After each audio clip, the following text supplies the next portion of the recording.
Bonjour les enfants, bonjour Pablo, bonjour Julie, bonjour Sam. Privés de télé, c'est notre histoire du jour. À votre avis, pourquoi sont-ils privés de télé, ces enfants-là? Mon frère, ma sœur et moi, on a fait une bêtise. Une grosse bêtise.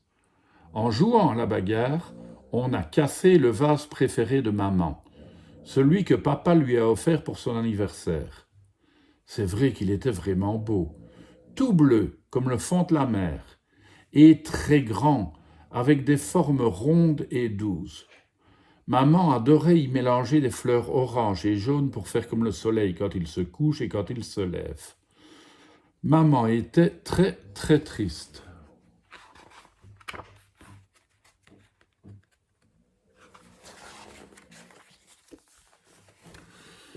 Nous trois, on se sentait très très idiots, et papa était très très fâché. Il ressemblait à une cocotte minute. Il a dit « Il faut que je me calme, sinon je ne sais pas ce que je vais vous faire. » Nous, on avait notre petite idée sur ce que papa pouvait nous faire. On a préféré se replier sur notre territoire en attendant qu'il se calme. Mais l'heure du repas est arrivée. Il a bien fallu sortir lorsque maman a lancé son cri de guerre « À table !» On n'est pas allé dans la cuisine en hurlant comme d'habitude. On s'est assis autour de la table dans le plus grand silence. C'est là que papa s'est levé. Il était grand, très grand.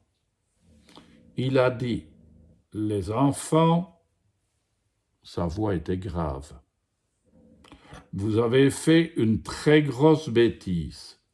Pour cela, je tiens à vous donner une punition exemplaire. Vous êtes privés de télé. Non pas un jour, non pas 2 jours, mais une semaine entière. Vous savez ce que ça veut dire?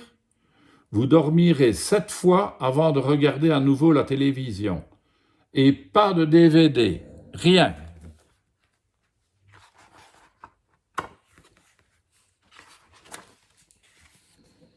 Waouh, c'était vraiment dur. Bien sûr, on a essayé le coup du « c'est pas à moi, c'est lui »,« c'est pas à moi, c'est elle »,« c'est pas à moi, c'est eux ». Mais ça n'a pas marché. Nous étions punis tous les trois. 1 point, c'est tout. Maman, pour une fois, ne disait rien. Alors mon petit frère a pris un air mauvais. Il a mis ses coudes sur la table, sa main devant sa bouche, et il a marmonné quelque chose. Il fait toujours ça quand il ne veut pas qu'on l'entende dire des gros mots. Ma petite sœur, elle, a tout entendu, et elle a tout répété. « Papa, tu sais ce qu'il a dit, Ferdinand ?» Eh bien, il a dit « Papa, je vais te tuer, comme ça on regardera la télévision quand on voudra. » Aïe, pour sûr, papa allait nous refaire le coup de la cocotte minute. Mais non, il a gardé son calme. Et comme il est curieux, ça l'a même intéressé. Il a demandé « Ah oui? Et comment tu vas me tuer ?» Mon petit frère n'a pas hésité. Il a dit « Je vais te couper en morceaux et ensuite je te jetterai à la poubelle, voilà. Et les messieurs mettront le sac dans le gros camion qui ramasse les poubelles, voilà. Et on ne te verra plus jamais, voilà. Et comme ça, on fera tout ce qu'on voudra. » C'est ma petite sœur qui a continué. « Eh bien, moi, j'ai une meilleure idée. Moi, je vais t'ouvrir le ventre, je mettrai plein de cailloux dedans, de très très gros.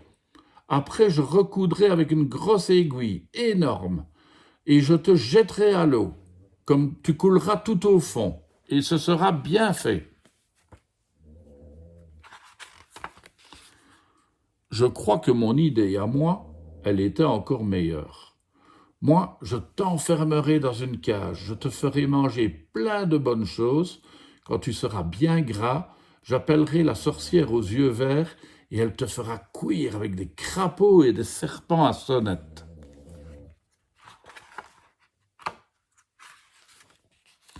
Une fois lancé, on ne pouvait plus s'arrêter. C'était trop drôle. Je te roulerai dessus avec un énorme rouleau compresseur. Tu seras tout écrasé, tout plat comme une crêpe. Et moi, je te couperai en 1000 morceaux.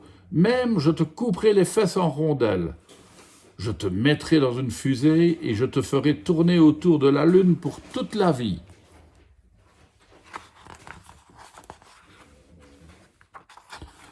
On rigolait trop. Maman riait aussi, mais elle se cachait derrière sa main pour que papa ne la voie pas.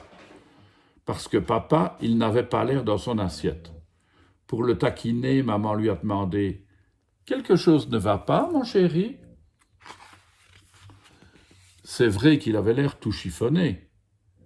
Maman a chuchoté « Vous ne croyez pas que vous exagérez un peu ?»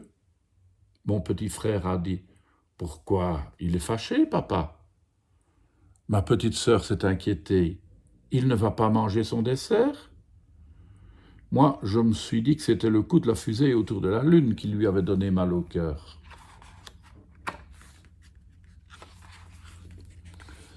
Soudain, papa s'est levé. Il était grand, très grand.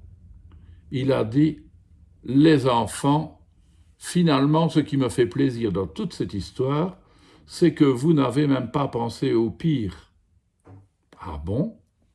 Il y avait pire que tout ce qu'on avait imaginé? Il a continué. Parce que le pire pour moi, ce serait de m'obliger à manger des pruneaux. Je hais les pruneaux, encore plus que vous les épinards. Il faut dire que quand il était petit, on lui servait tous les matins un bol entier de pruneaux. On s'est tous écrié « Ah non, ça serait vraiment trop cruel !» Maman et papa ont éclaté de rire. Nous, on ne pensait plus du tout au vase cassé. Mais les parents, eux, n'avaient pas oublié. Pendant 7 jours, on n'a pas regardé la télé, ni de DVD, ni rien. Personne n'a rouspété. Parce que je vais vous dire un secret. Comme punition, il y a pire. Mais, chut, il ne faut pas le dire aux parents, ça pourrait leur donner des idées. Ah ouais, il y a toujours pire comme punition, n'est-ce pas? Et pour toi, ce serait quoi la pire des punitions? À demain les enfants.